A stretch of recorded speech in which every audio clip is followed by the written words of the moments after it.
I shall start over again. Good morning and welcome to the Committee of Adjustment hearings for Rural Panel 3.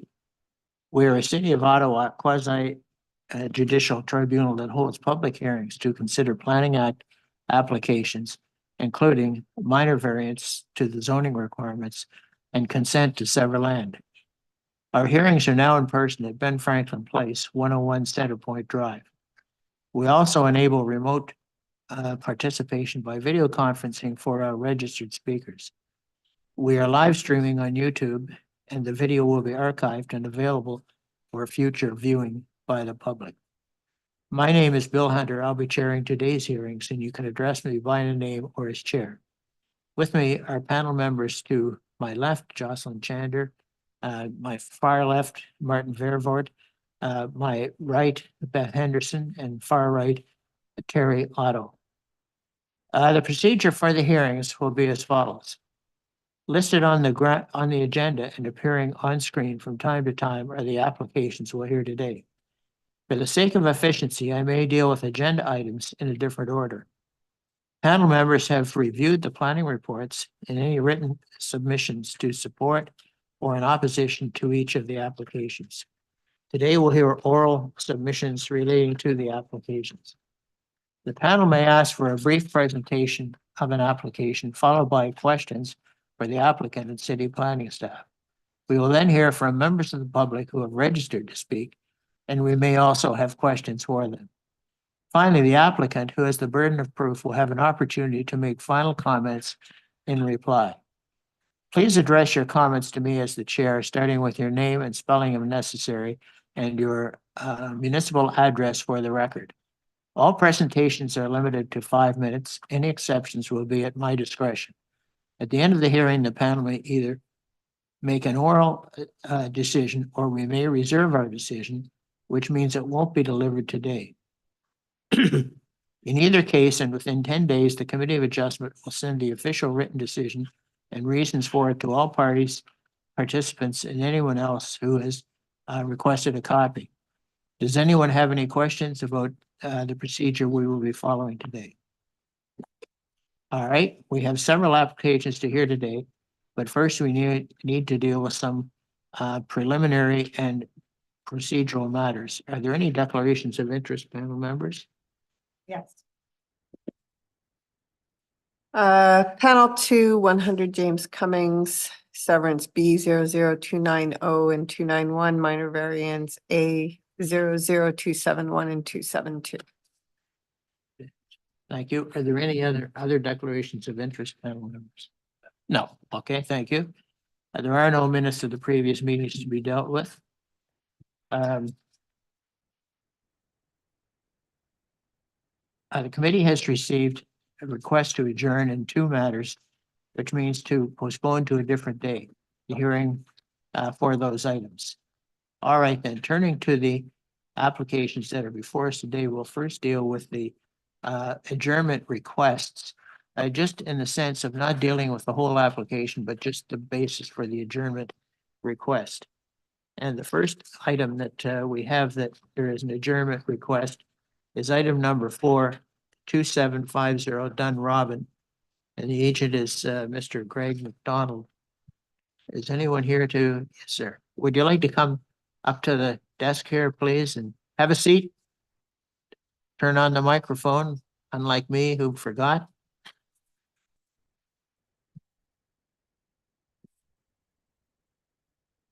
Good morning. Okay. And planning asking for it to be adjourned? Yes, that's correct. And what is the basis for that request? The application as it stands does not meet the official plan policies. So we're asking for an adjournment sine die. So myself and the applicant can discuss matters and maybe even go through the pre-consultation application process prior to the picking up the severance application again. Are you able to advise us and the applicant what matters need to be addressed? Yeah, so it's the lot size as it currently stands is not large enough to meet the official plan requirements for the severed and the retained lot. And that's because it's under the rural countryside designation, falling just outside of the village of Dunrobin. So As a result, you cannot meet the official plan policies in the route you are currently heading in. So we're suggesting we have this additional application process to try and figure out what would be a more correct path forward for this application. All right, and you then would meet with the applicant, is that? That's correct, yes. So to work it out? Yeah, that's correct. Okay. Applicant, have you comments to that? No, that's what we agreed upon. And Maybe I could get your name and address too. Greg McDonald. My home address or the address of the property? Your home address, please. My home address is 3579 Torbolton Ridge Road, RR2 Woodlawn, Ontario. Okay, thank you very much. Any other comments, sir? And no, Okay. Members of the panel, any comments or questions? just one thing. I do have the declaration for if you needed that for putting up the sign. I'm told that we have that. Yeah, so thank you very much. You've complied with that, sir, perfectly.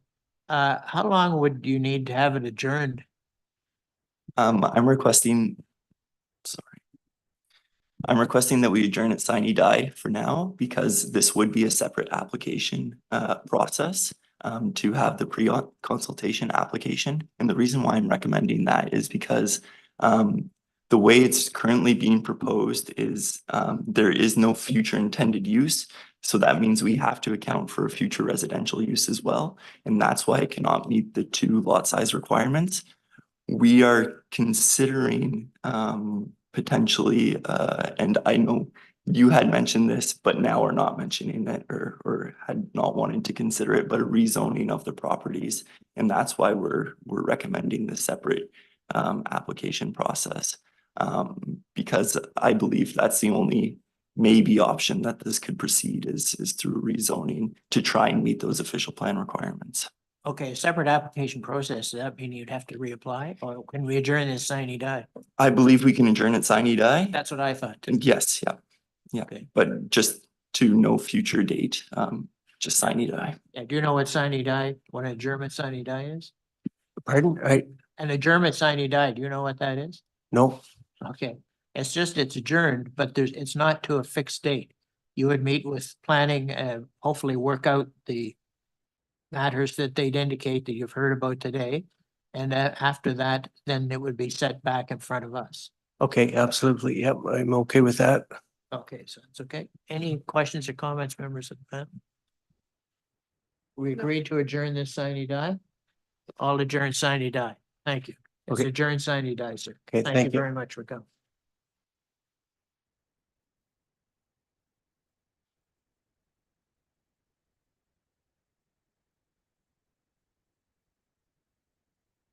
Okay, the next request for adjournment is 4715 Birchgrove.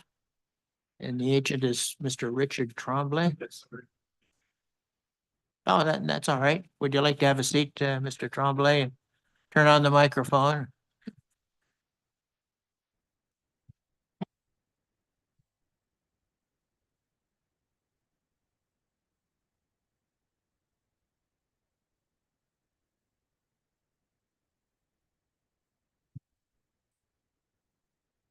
Now, as I understand it, planning has asked for this adjournment.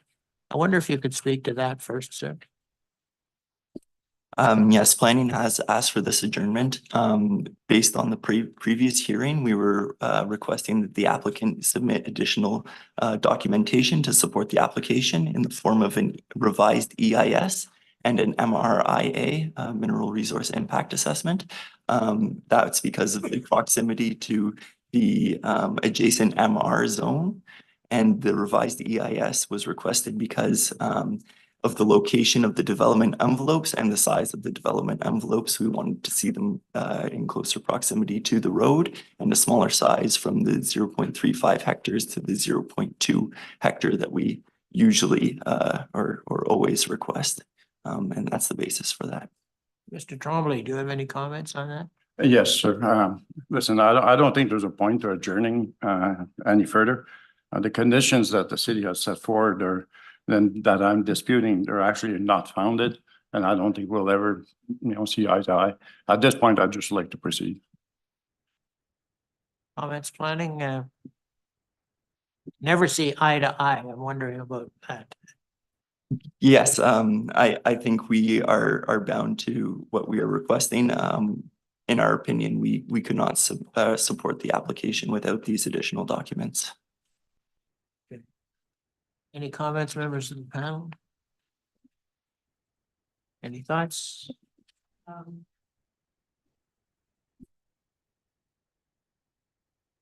The reports that are being requested by planning are required by the official plan of the city of Ottawa. They're sort of the standard that's required. The risk that you're taking, if you proceed and we decide to let you, is to lose the application entirely and that it would be turned down. Are you clear on that? I'm clear on it. Because the conditions, if they're imposed and you don't complete them, you will never get the lot severed and registered. Understood. Just that you have to hear me out as to, there's only a few that I'm objecting to. And I have a reason why. I believe I've submitted a PDF document outlining, my point of view but no, I'm willing to proceed. Okay, so we're not gonna make a decision on the adjournment, so we'll come to that in the order of the agenda items. Okay, thank you Okay. very much, Mr. Tremblay. You have another opportunity to go through that with us today. Okay, so later today? Pretty soon today. Okay. Yeah, okay. Yeah. Thank you very much. So could we go back to the unopposed items, number 1, 7344 Jock Trail. Tracy Zander. I don't know if is she gonna join us? You know? There's Tracy Zander. Morning, Mr. Chair, committee members. We're dealing with item number 1, 7344 Jock Trail. Planning has no objections. Do you want to speak to that? Is there anything you wish to speak to? I don't have anything to add. Mr. Chair, I've reviewed the staff report and conditions with my client and we're satisfied with the conditions as recommended. So unless you have questions, I'm happy to proceed. Okay. Members of the panel, any comments or questions? Anyone else, any comments or questions on this? No, okay. Can we go ahead with this matter? Okay, it's approved, granted. Thank you very much. Thank you. I do have one more item on your agenda, so that's the third one. I don't know if you want to deal with it now while I'm on the screen. It's also uncontested, I believe. Well, why don't we deal with that when it comes up? Let's. Okay. Item number 2 is 2824 Goodstown. Mr. Chair, can I suggest we do the non-opposed items first? Yeah, that's fine. So number 3 would be next. Number 3, Ms. Sander. Yes, Mr. Chair. Do you have anything to say to that? It's unopposed. No? Again, I've reviewed the conditions. I have no concerns. Thank you. Comments, members of the panel, questions? Is it granted? Granted? Okay, that's granted, Ms. Sander. Thank you. Very good. Thank you. The other unopposed one is 7393 Rideau Valley. Agent is Laura Hans.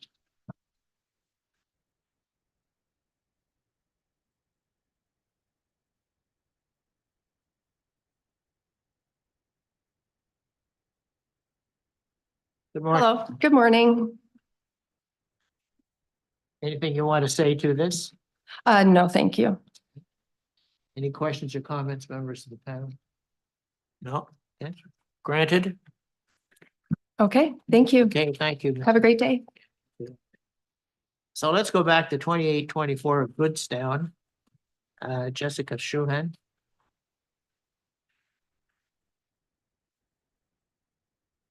That's number 2.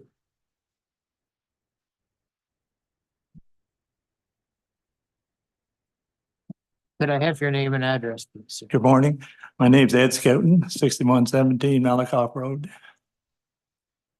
And I understand it's, planning doesn't have any concerns, but The applicant has a concern, especially with the condition number 3.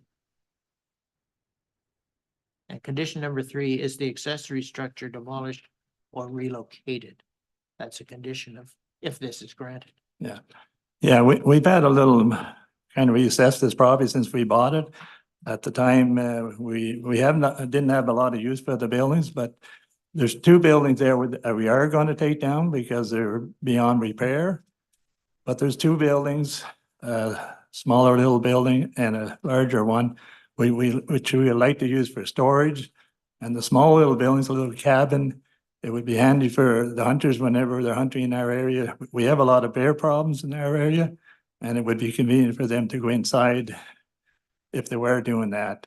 The cabin is about a half a mile off the road, and yeah, would be nice to have it left there. It's still in good standing. Is that the log cabin? Yes. Planning, any comments or questions? Yes, just on the screen here. Planning, we just had concerns over the uses of the structures at the time. I feel that the condition should say that the structures demonstrate that conformity with the zoning bylaw. So I believe that storage or an accessory use to an agricultural operation would demonstrate conformity. So could that condition then be changed? Is that your indication, Mr. Tapp? Yes, that's right. And again, just so we all understand, and the applicant especially, how would the condition read if it was changed? That the accessory structures demonstrate conformity with the zoning bylaw. Have you a problem with that, sir? No, that'd be okay. Questions or comments? Can we amend condition number 3 then, as Mr. Taft has indicated?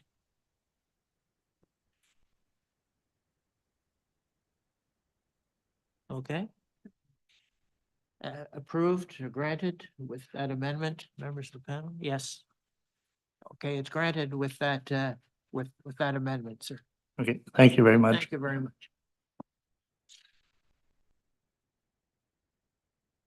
Okay, we're dealing with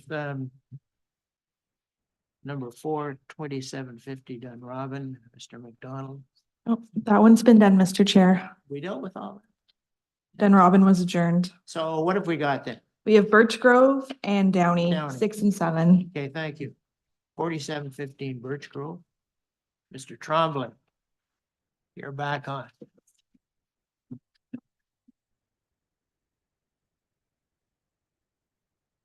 Thank you.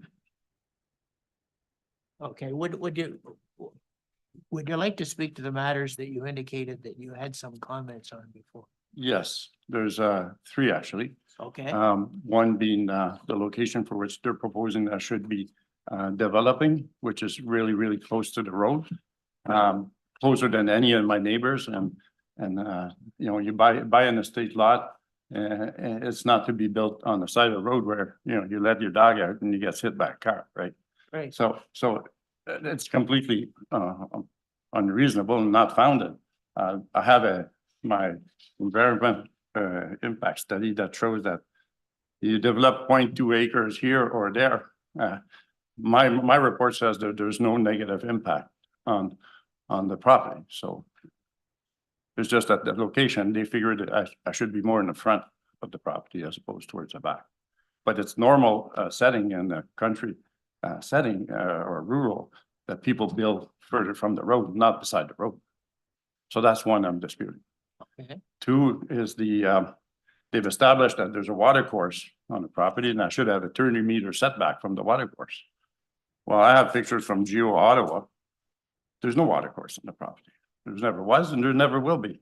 What we have is water running off from a property that was built 10 years ago, something of that nature, that they built on the mount, and all their surface water is, you know, going to my property, which was just a vacant property, so nobody really paid attention to that. But it's an oversight during the building process that there should have been a swale between the properties. And there's probably one on the drawings. There's just, the work was never carried out.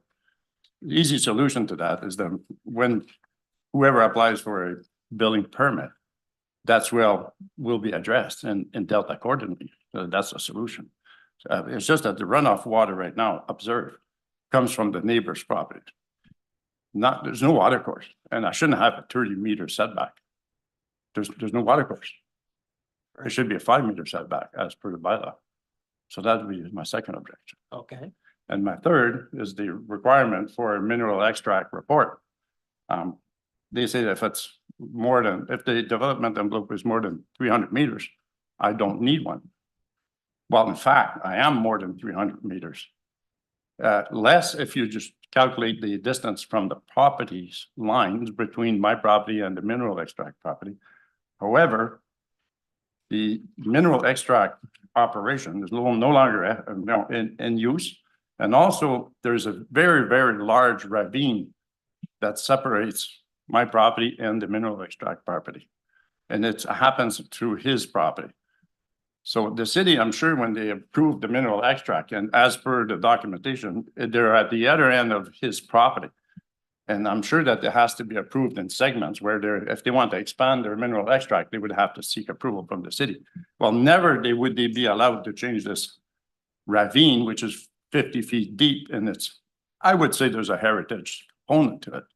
So they would never be allowed to extract any minerals past that ravine.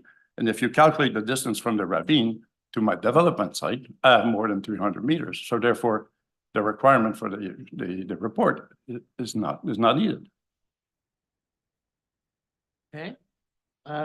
Also, with regard to the conditions that the city requests, you may have dealt with some of that already. You don't agree with any of them, or No, just these three. The rest I'm okay. those three? Okay. Yeah. Those three. Planning, could I have your input, please?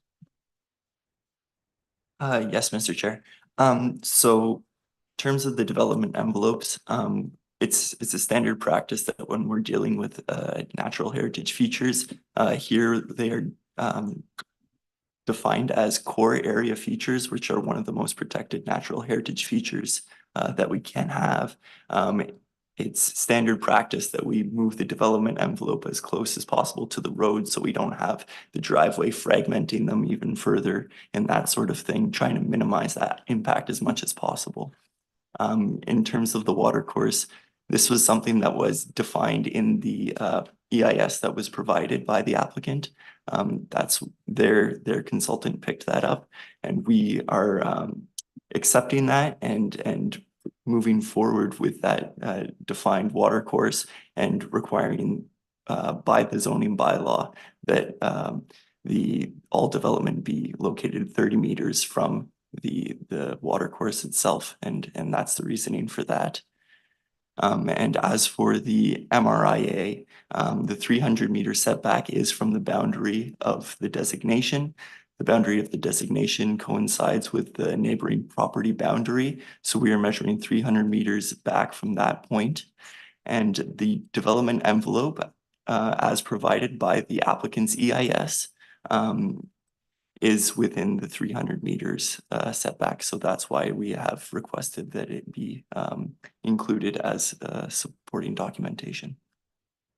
Just if I can ask one question, what about, the applicant's comments vis-a-vis the ravine? Is that an important physical, geographical factor? I cannot speak to that.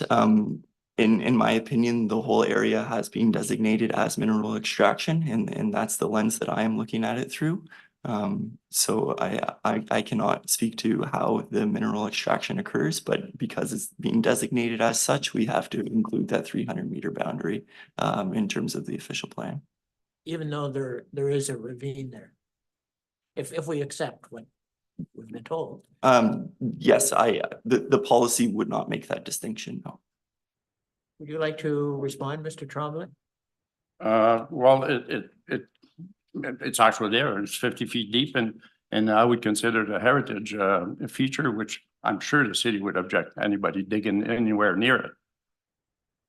I mean, it's a physical feature that's there. And I think you should start calculating from the ravine to the development site. because they wouldn't go any closer than the ravine. And I don't know why I should be producing a mineral extract documentation when I'm not the one that has the mineral extract property. They should be providing one to me, proving that their development, their extraction will not affect my property. I don't understand that one, but that's not, you know. On the watercourse matter, apparently the EIS report which you obtained I- shows a watercourse. Yeah, I could have produced it myself, by the way. I decided to hire a consultant, and the consultant was obligated to report his findings on the site, Yes. which was, a little stream because of the water stemming from, over the years, stemming from this property, gravitated, obviously, because I've got pictures there, they're 6 feet higher than my property, so the water gravitates to my property and goes to the lowest point and just scatters, right? And my consultants, took an observation of that, and they said, well, there's that water coming from this property, and they call it the waterway, but it should have been dealt with the city when they built that property, and it should have been a swale in between the property, so that I don't have is water on my property. If that would have been the case, there wouldn't have been no water. I'm not disputing there's not water there, but it shouldn't be there. And that would be easily fixed with a building permit. Whoever builds here, that, it'll be engineered drawings, and that there'll be establishments of a swale between the properties and bring the water positively to the front ditch where it should be channeled on. That's where the water should be channeled, to the front ditch, not to my property. I mean, Okay, sorry, I didn't mean to cut you off. Anything further, No. Mr. Trumbull? well, I mean, anything further? You guys have the report with the pictures? There's no water, even with the pictures from the Geo-Ottawa, you can see that there's no water around the property, right? And when I purchased this property, it did have a designation of RU, right? If you look at what you can build with this, bylaw of RU, well, none of these would be able to be constructed or even considered if the requirement or the conditions are as such that we have to build in the front of the property. You couldn't have built any of these that I have listed in the bylaw, any of these usage. So I don't know why is it zone RU if you can't build any of these on the property? Doesn't make sense. Would it help if we were to adjourn this sine die and you could meet, or sine die maybe to a date too, but you were to meet with planning again to go over this type of information with them? Well, we've already had that one meeting as you requested and went very well, very coordinated. However, we're too far apart and they're standing their grounds and I'm standing mine in the sense that it's basically it's not founded. The conditions, these conditions are not founded. I can't have a 30-meter setback from a waterway that doesn't exist.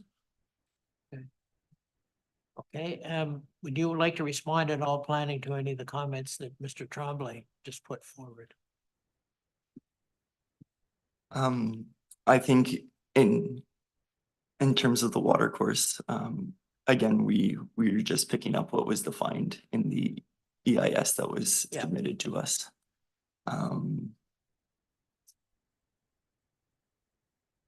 In terms of the MRIA, the extraction is defined by the province. It's in our official plan, but it is typically defined, or it is defined by the province. So it's not that we have identified, we're picking up on what the province has identified.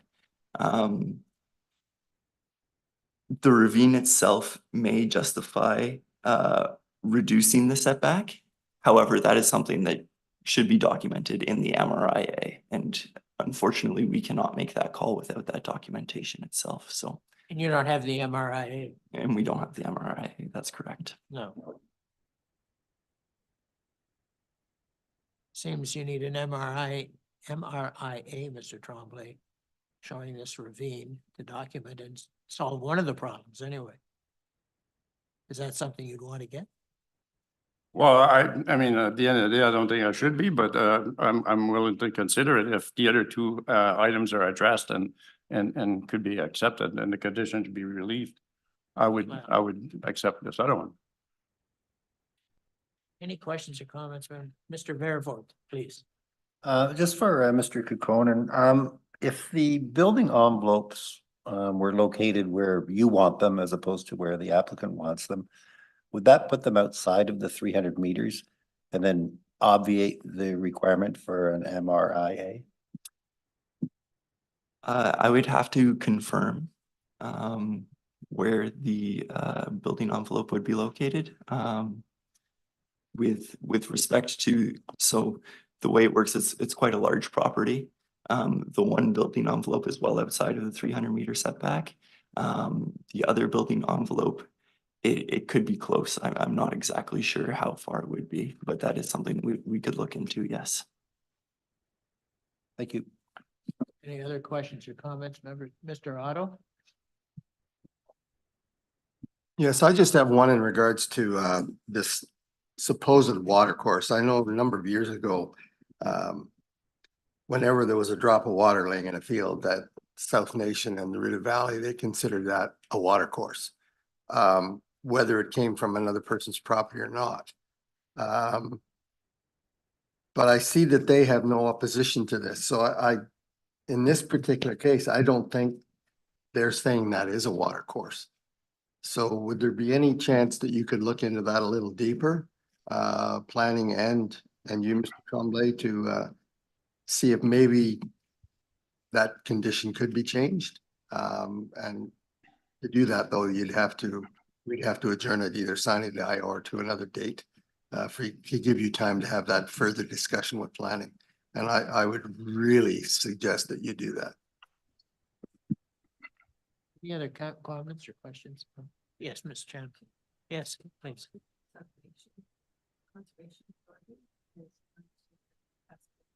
Oh. Sorry, and also? I have some comments after these. Okay. South Nation Authority. Hi, thank you, Mr. Chair. Our definition of a water course is not necessarily the same as the city's, and we don't, the setback requirement of a water course is spelled out in the city's official plan. For South Nation, under the Conservation Authorities Act, a water course is any feature, natural or man-made, that has a defined bed and bank and conveys water at some point during the year.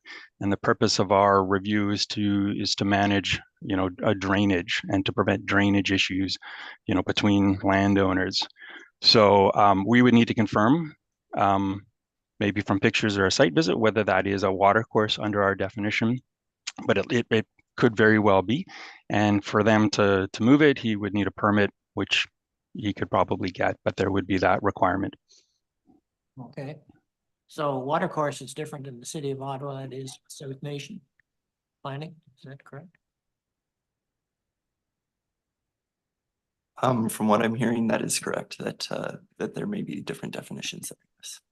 Okay. And the water course, as I understand from South Nation, is something with a defined bank, at least.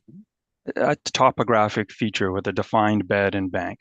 Bed and bank, and I understand from Mr. Tremblay, and I'll give you an opportunity in a minute, Mr. Tremblay, but I understand from what I'm hearing, there's no defined bed or defined bank in the water course. So maybe that's something that needs to be looked at. Mr. Tremblay? You're correct. It should have been addressed when the person who built the house on the mount adjacent to my property, it should have been part and parcel of their drawings. And I mean, you're not permitted to send your water on adjacent property.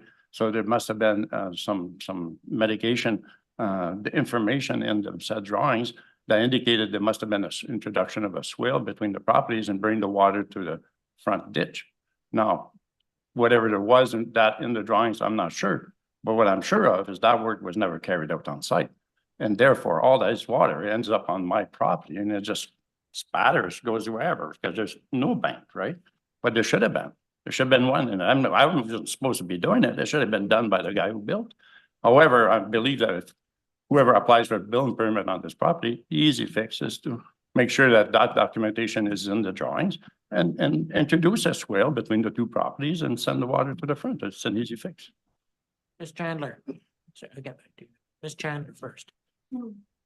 Okay, couple of points. The Conservation Authority and the city may have slightly different definitions of the water course, but their reasons for managing them are different. The Conservation Authority is responsible for drainage and flooding. The city also has to account for water quality. That's part of the reasons they're considered differently. Did the EIS, when it picked up the water course, and this is a question to either the applicant or planning, when they identified the water course, did they take that setback into consideration in the identification of a building envelope?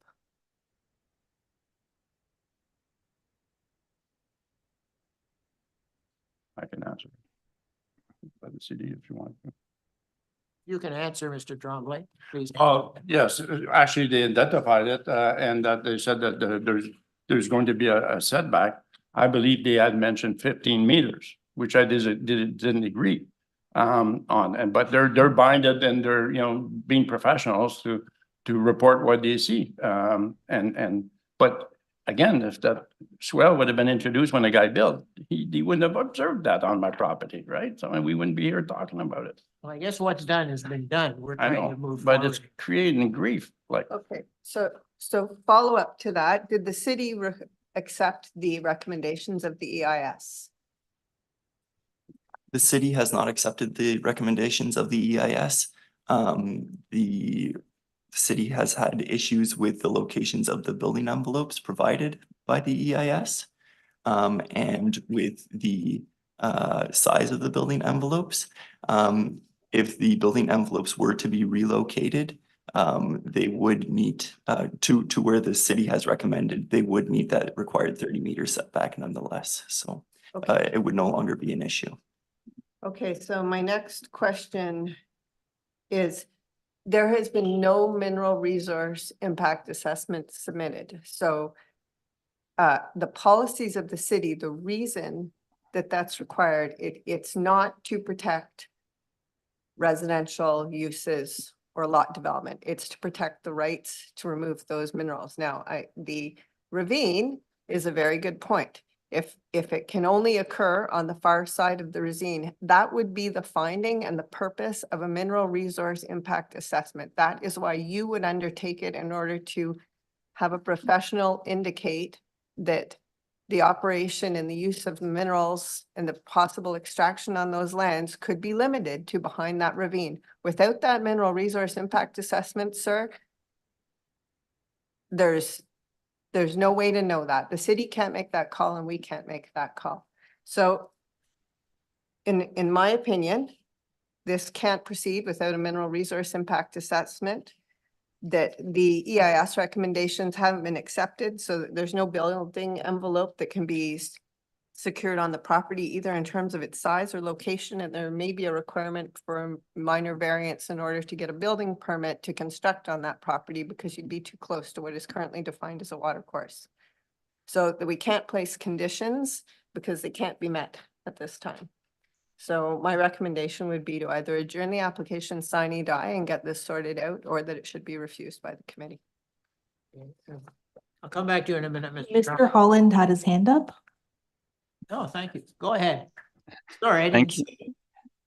Thank you, Mr. Chair. Just adding to the discussion of the watercourse setback, I'm speaking on behalf of the Ottawa Septic Systems Office now. We comment on their behalf as well. There is probably potentially a 15-meter setback for a septic system on this property as well. So that should be kept in mind. That's under the building code. Okay, thank you. Lanny, do you want to add anything, or? Just one last comment, Yes. with regards to, Mr. Vervoort's, previous question about the setback distance, Yes. of the proposed building envelope. So it would be about 250 meters approximately, my rough measurement from Geo Ottawa to the mineral, reserve zone adjacent. If I'm communicating that clear enough.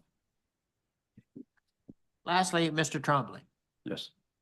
Well, I'm willing to adjourn to possibly look into a mineral extract document to help the cause, and meet maybe development, maybe somebody other than our counterpart here, and have an objective a view of the situation and see what we can come about as an agreement.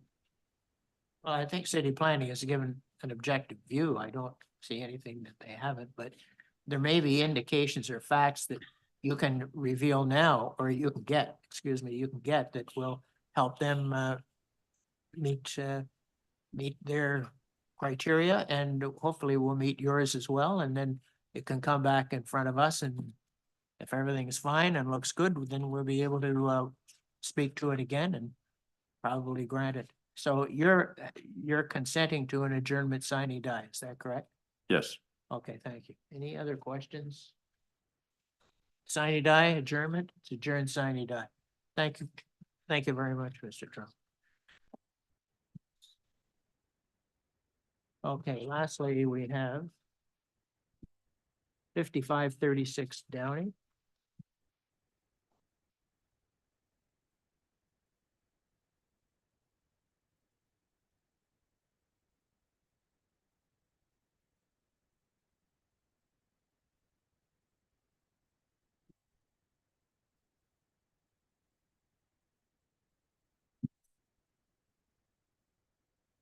Good morning, Mr. Chair. All right, just before we start, I want to make sure that the amendments are understood and have been read in, because you've had meetings with city planning and certain amendments have been agreed to.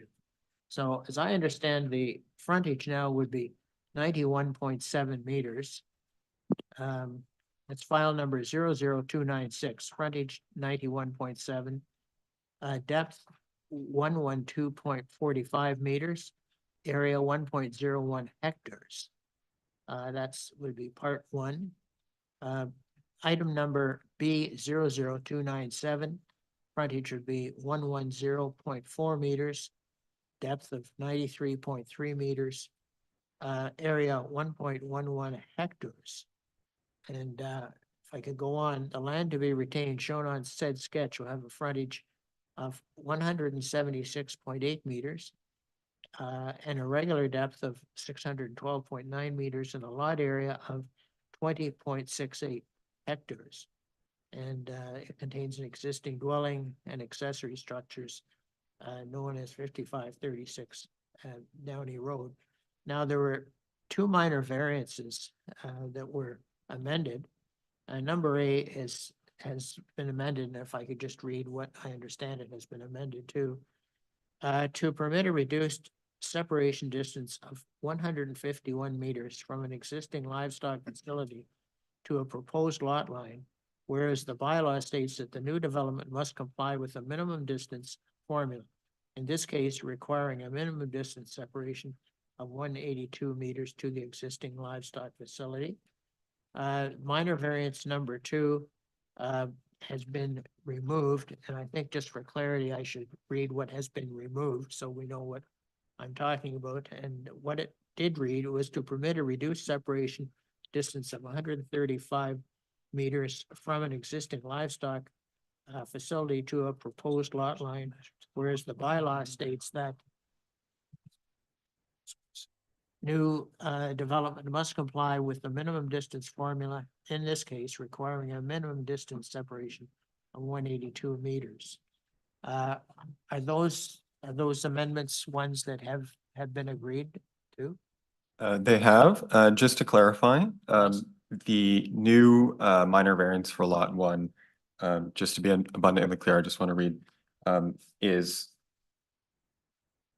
to permit a reduced minimum distance separation of 151 meters from an existing livestock facility to a 0.5 hectare building envelope for lot 1, whereas the zoning bylaw requires a new development in proximity to existing livestock occupation or operations to comply with MDS formulae setbacks of 182 meters. So I just want to clarify, it's not being measured to the proposed lot lines anymore. It's being measured to a proposed 0.5 hectare building envelope in line with changing the sizes of the lots and how that calculation is now measured under the publication 853. Okay, planning, do you agree with that?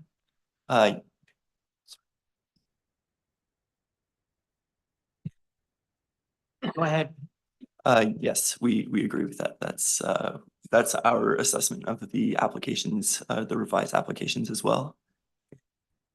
Maybe, sir, you give me your name and address. I should have asked you for that at the outset. I'm sorry. Sorry about that. Name is Arjun Sewer with Novatech, and the address is 240 Michael Copeland Drive, Canada, Ontario. Thank you.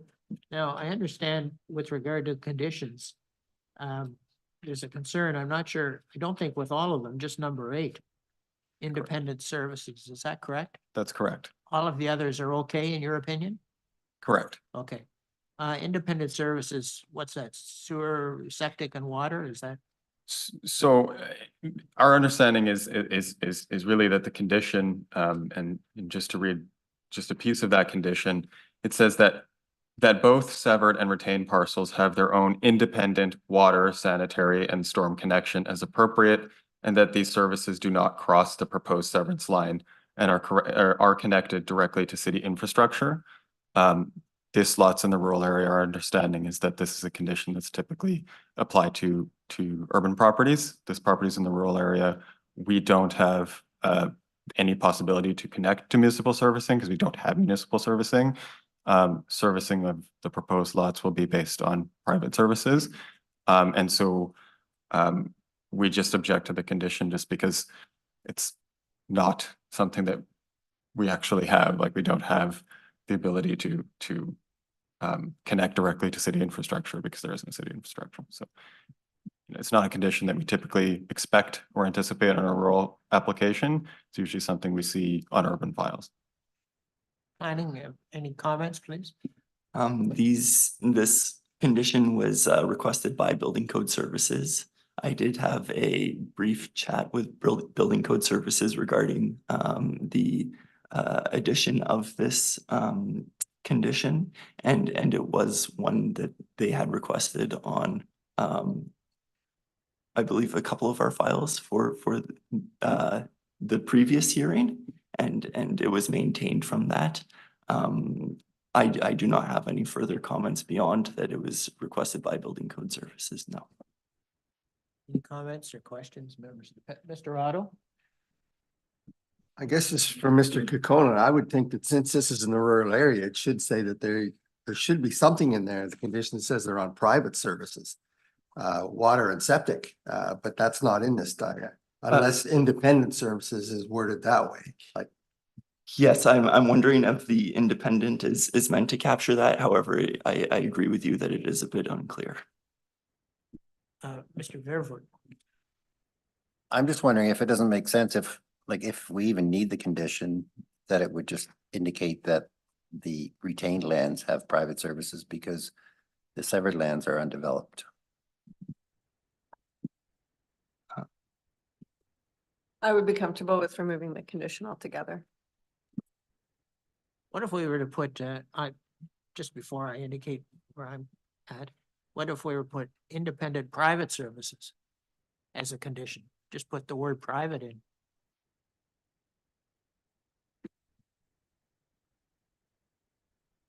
Sorry, I'm just going to read through the condition to make sure that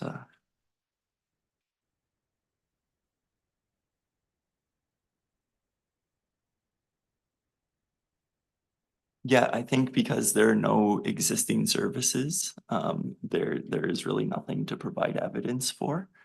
So I believe we could probably go ahead without this condition. Any comments or questions? Members of the panel, anything further? Okay. Do you have anything further to say on this? Nothing further. If the committee is prepared to remove the condition, we would obviously be amenable to that. Okay, so we've talked about the amendments and we all agree with the amendments. Correct. And it appears we may have an agreement on removing condition number 8. Is that correct, committee? Okay. So that being the case, can we grant this application? Yes. Yes, as amended. Yes, but can we grant it as amended? Yes. Thank you very much. It's granted as amendment. Thank you. Anything else we need to deal with? I think that's it.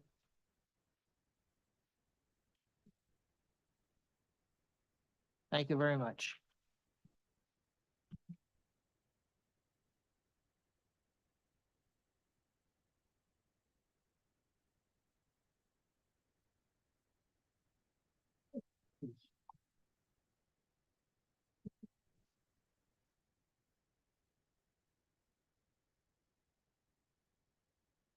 Thanks.